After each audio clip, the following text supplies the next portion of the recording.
Meta alert, this wizard build is perfect for dungeons and farming. Alright, let's see. Top damage? I mean, like, or it's gonna be top damage no matter Hello the guys, build, right? Oroth here and a warm welcome back to my channel. In today's video I'm gonna show a really cool dungeon build. It's similar to previous builds that we have showcased on this channel, but I've included some new essences.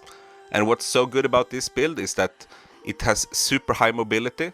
And there's my guess, I didn't see this, but I think it's gonna be with a teleport with a fire. I think that's a trend that is happening. It kind of looks cool. Might be also some hidden secrets here that we're gonna look at that maybe you didn't know about before. Okay. So let us begin by taking a look at the skills. I'm using Magic Missile as primary attack, but it doesn't really matter because I'm not using the primary attack at all. I use Slow Time, I use Teleport, I use Lightning Nova, and I also use Arcane Wind. Let us also take a look at the set pieces I'm using. I'm using 2 pieces of Gloom.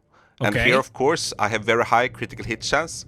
If you have lower critical hit chance, maybe it's more reasonable to use 4 pieces of Gloom instead. I use 4 pieces of Agmet. And if I do some testing at the dummy, I actually make more damage if I use the Grace set, for example. But in dungeons, I think that the 4-piece effect from Agmet is really strong. So I will deal more damage in dungeons if I use the Agmet set instead. And on top of that, I also use 2 pieces of Vitu Surge. This is a staple for almost any build because it prolongs all the beneficial effects, including a lot of those from your legendary gems. So this is the set compilation I'm using. The 2 pieces Vitus use all the time. What's maybe most interesting to take a look at is the essences. And here you will recognize some of them, but you will also see some new additions that are very, very strong. The shoulders. I'm gonna explain I think to you it's why. the fire. So I think it's gonna be the fire shoulders together with the pants. First of all, I use Terminus Facade. Maybe you know about it already, but let me just explain real quick. Whenever I use Slow Time, then it lets me reduce the cooldowns of other skills whenever I use a skill. So now, for example, when I use Lightning Nova and Arcane Wind, you can see that the cooldown on the teleport is going down whenever I use a skill. And that is thanks to this helmet. In the chest slot, I use Coat of the Astrum. And what it does is that whenever I use Nova, I get this wisp flying around. And this wisp will seek out enemies and attack them. And of course, I know that a lot of players, when they play in dungeons and things like this, they use a different chest. What they do is that they use the Isolated Storm. But the problem with this is that the range is very low. And the range with this chest is super high. And so I will also say that if you are a low resonance, you most likely you're gonna get more damage with the lightning orbs around you. But again, like you will have to go near the mobs. The other one, I feel like, you know, the better is your account, and you know, the more damage you output. It's not only like regarding resonance. It's like the more damage you output, the other one will actually, in my opinion, be a better build. And the so I tested like intensively, like this one, Coat of the Astro, and the other one. And this one, even though is more fun to play and more comfortable, the other one outputted like so much more damage. Damage is still good. So therefore I use this one. It's not a strong single target, but in a dungeon you will clear it a lot faster using this chest, in my opinion. In the shoulder slot we use a Cursed Arrival. And what it says is that whenever I use Teleport, I will also increase the damage I deal with my skills for 4.8 seconds. And this will be up all the time, because when I'm using my skills, you can see I can teleport all the time. So yeah, this is basically a damage buff that is super strong. And this I thought that was the shoulders that it does like that that fire damage on the floor, but it's not. It's actually the pants. This can only be used now since we are using the teleport. In the pants slot, we are using Fiery Revenge. And what it says is that teleport is now imbued with fire, damaging and burning nearby enemies when you arrive at your target location. So sure, this is great. But what's even better, and this is maybe a secret that not everyone knows, if we go here to the skill page and then we click on teleport, we can see that not only does this deal damage and inflict a burn, the cooldown of teleport will also be reduced by 3 seconds whenever I hit the burning enemy. So and you can keep like jumping. Will inflict the burn effect. So if I go here to the dummy now and I'm only gonna use the teleport, whenever I use teleport, you can see that the remaining cooldown of the teleport, whenever I hit this burning dummy, will actually be reduced by 3 seconds. And what does that mean? Yeah, it means that we can use teleport more often.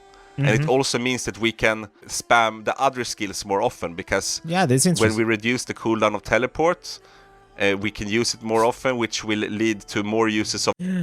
Guys, what a surprise. We have another spammy wizard build. I will say, like, one of my favorite builds from wizard. It is also from Aurat, and is the one that uses like the fire elements. That one, it is actually super nice to play, because you just buff up, you run, you don't have to stress about anything, and you kill everything.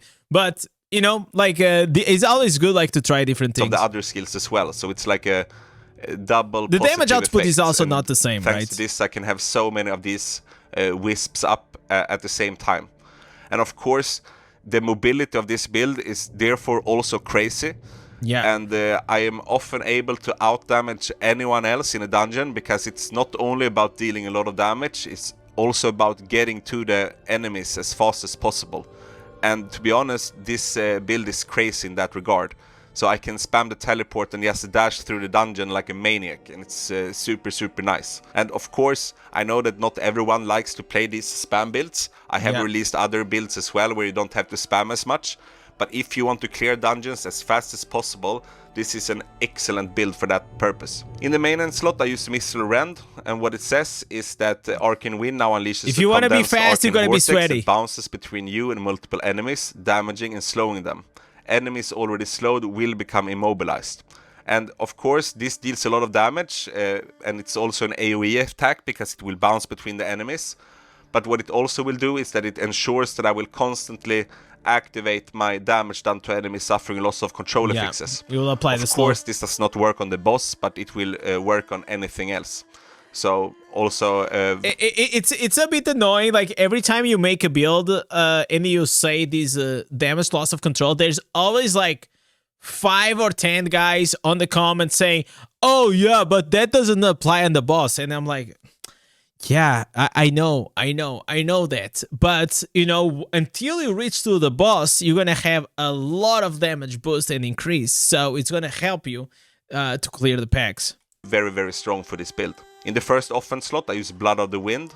And what it says is that Arcane Wind deals 38% more damage when igniting a firestorm. This is also very good, and one of the reasons why Agmet also works very good with this build, because I will constantly have burn on all the targets. This means that whenever I use Arcane Wind, it will deal a lot more damage. So yeah, it's a great damage buff. In the second main end slot, I use Radiant Splines, and what it says is that when Lightning Nova deals a critical hit, it emits a charged bolt that deals... I actually wondered, like, if he can test it out, like the Frenetic Spark, because, like, I remember, like, when I was trying out, like, the 500 million damage wizard on my account, switching out the Blood of the Wind and putting a bit more cooldown reduction actually increases my damage by 50 million damage. Maybe, like, this is going to be a different build and is actually a bit higher value, but I kind of wonder, like, you go like Lightning Nova and Arcane Wind cooldown and both of them, and you just keep spamming stuff. Not happen more than once every second, but this also helps me to clear groups of mobs a lot faster, so very strong as well. And finally, I use Frenetic Spark just to reduce the cooldown. I don't have capped cooldown on Lightning Nova without this offhand right now. So yeah, this is just good, because when we can reduce the cooldowns further, it means that we can also spam a lot more. So try to cap your cooldown if possible. The cap is at 30%, and if you do so, you will be able to spam the skills even faster. Yeah, it is a variant of about course, we can also take a look at my legendary gems. So instead of like you doing the teleport knockup and getting the CC immunity, you are adding a damage boost plus the burning damage. You know, it is the same concept. You just like change to 2 instances. I use Blood-Soaked Jade. It's a solid gem. I use Rolling Consequence, one of the best gems, of course. This was so funny. Yeah, guys.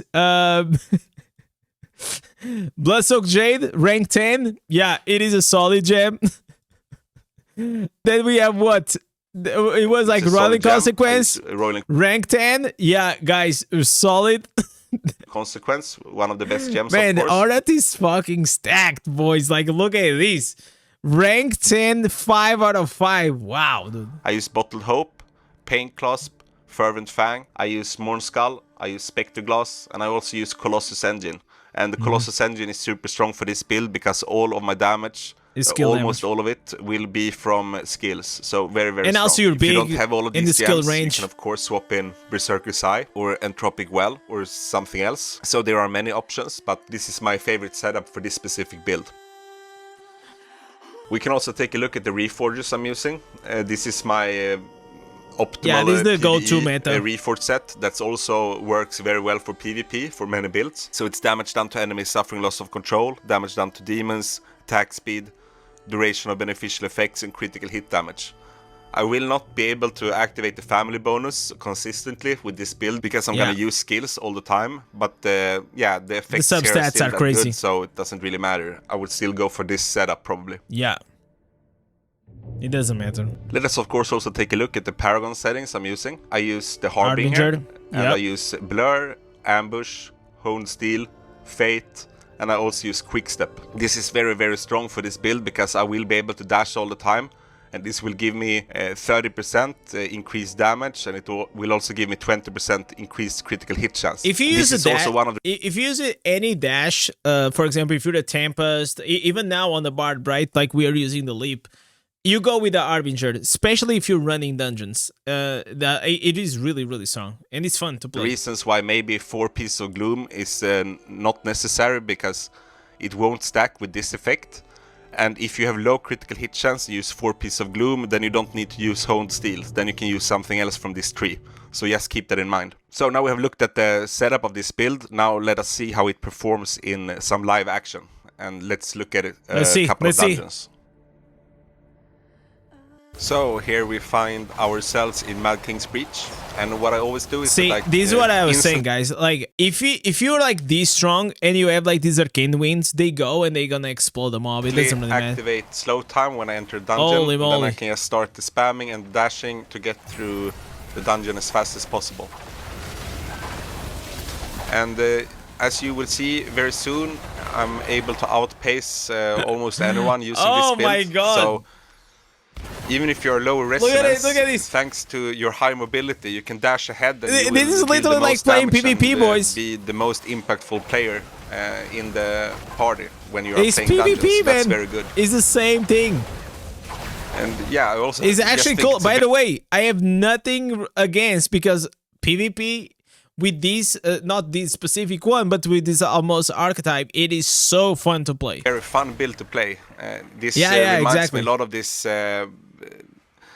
This guy in Guardians of the Galaxy that has this wand that's flying around, but the guy with the blue thing on the. It's really crazy, and you can also see here. And he whistles it out, and with the whistle he can control like that thing that he's talking about. The damage output is really high with this build.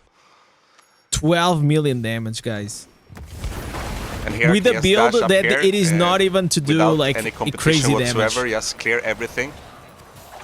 Jesus. And many of the runs when I play dungeons, it's almost like playing solo because I will be so far ahead of my teammates so that they will not even have the chance to hit. I mean, at this level, like it's just you with 3 guys on your backpack, right? Like it doesn't matter. Like it just runs through the dungeon, it kills everything, and it destroys everything. Hit anything before I'm finished.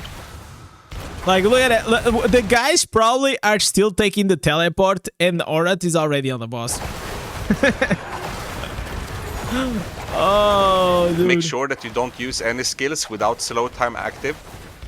I made a little mistake earlier in this run. It looks really fun though. To click slow time and then I'm out of cooldowns. So yeah, it's very straightforward. You just have to make sure that slow time is up and then you can spam your skills as much as possible. And if you want to clear the dungeons as fast as possible, then you just dash forward. You can skip the mobs. You don't have to kill everything. You just want to get to the next boss as fast as possible. Jesus. If you're making a pre-made party, make sure that everyone uses a build with high mobility, because you don't want to wait for people before starting an elevator or something like this. So that's also very important.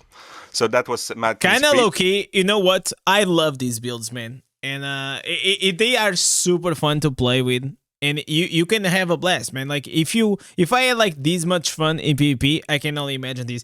I know that I'm not gonna do as much damage, but the mobility is there. And the thing, like, man, I just wish I was like a bit stronger, man, because if I'm able in the future to get to a point that it's just, I feel like, okay, I can do what he's doing. You know, you enter a challenge dungeon, and you don't even need to care that if you got noobs on your party. You don't need to care like if you got the whale on your party. You just don't care. You know, it's like, it's literally solo dungeon, right? Like, you just go, you kill everything, and they are just there like to support. So I'm still not at that level. So if a whale actually gets on my party, it makes a huge difference in terms of like the time that we actually gonna output damage. And if I get like me and other like 3 like low resonant players, like they don't do as much damage, a build like this maybe is not gonna help me as much, because it's just like it has damage, but it is more focused like on the mobility. And that's what I was trying to say. Like, I saw that whenever I tried to use like a build like this, or the other one with the orbs, I found out that more times than not, because I'm a low resonance with lower DPS, and a lot of times I get like in these parties with like newbies, I kind of had to take the role of trying to carry, and having a higher damage build was actually more beneficial to me most of the times than a very high mobility build with a bit less damage. Now let us also take a look at Cavern of Echoes, of course. Yeah, the damage is fucking crazy. Look at this, like 2.4 million. I have to say that much 7 more million? About this build. Jesus. I think it's clear that it's very strong and it's very viable. You have to spam a lot of buttons, and that might be a little bit annoying. Crazy. But at the same time, you get so much out of it. You get to win almost all the DPS meters in every run. Yeah, of course. And you can also clear it fast. So you also gain the DPS meters because you're the first to get to the mobs. So if nobody is DPSing and you're doing all the DPS, you're gonna win. You know, like actually it's a big part of the DPS that people sometimes don't understand. It says if you have a whale on your party, that whale will absolutely soak all the damage or all the potential damage that you could actually do, just because or is faster or it just does like it just one shot like the mobs and all these things. Faster, which means that you can do more dungeons every hour, so you will get more drops. You will just perform better overall. What's also good with it is that it's very similar to the PvP build that I'm using. So if you don't like to have that many different types of builds for different types of content, this is also good, because maybe you're used to this playstyle if you also use my build for PvP. And when you're used to playing something with very high mobility, then it's really annoying to play something a lot slower. So that's actually true. Yeah, that's also nice. So we're approaching the end of this dungeon. I hope that you enjoyed this video, and if you have any questions about this build, if you like to pre-made with like insane players, or you and your buddies and you guys are very strong, then absolutely you can run this, you know. But if you're not as strong and you go into random dungeons, I mean, I will have to try it out. But like the other build that I was using is very similar to this one. Instead of like using the teleport with the fire, I was using with the disintegrate shoulders and pants, and the damage was slightly lower. Please let me know in the comments. As I mentioned in my previous video about legendary gems, I made a video about all the 1-star gems. I will soon release all the 2-star gems and all the 5-star gems as well.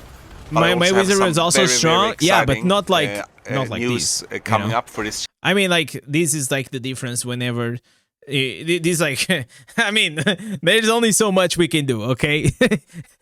I feel humble, but there is only so much we can do, and it's impressive. I like to see well content, and I like to see like not only like we have to actually be here fair, because a lot of people also say, oh yeah, of course, like he's gonna do damage because it's like pay to win, but it's not only that, you know. He is pay to win, obviously, but on top of that, he has like a very deep knowledge about like this game that not a lot of players also have. And whenever you unite these two things and you also have skill on top of that, then you're just gonna be a tremendous like PvE player or PvP player. That's just how it is. All these games are, you know, pay to win for the reason. And it will always exist. It is a mobile game. Unfortunately, that's just how it is. All you can do, it is just look at this and try to take like and understand like the concept of the builds or the concept of what he's trying to do, or in any other build. Like you can look at it and try to understand like what is he getting the damage from. Is he getting from like the crit damage, from the crit, the damage loss of control? How are the multipliers? And because a lot of times you copy a build and you copy like all the instances, and then you're gonna copy all the green set items, but you're not gonna have the same results because maybe you don't have like the same legendary sets. Probably you also do not have like the reforges as min-max as maybe he has. So there's a lot of factors that can go into your account that will, you know, determine exactly how much damage your account's gonna do. Maybe like for you to do 2 million damage, it is pretty good. For me, it can be really bad, and for Aura, it will be like terrible, right? So it is about like perspective, and all these builds are very useful. And I'll say like on top of this, Wizard is one of the classes that has like the biggest variety of builds, which makes it like one of the most interesting and fun classes to actually play in the game, because you can just play however you want. And if you want to go fast, you go fast. If you want to go more damage, you go more damage. If you want to go, you know, CC or support, you can also go. Like there's so many ways, and it's actually pretty cool to play.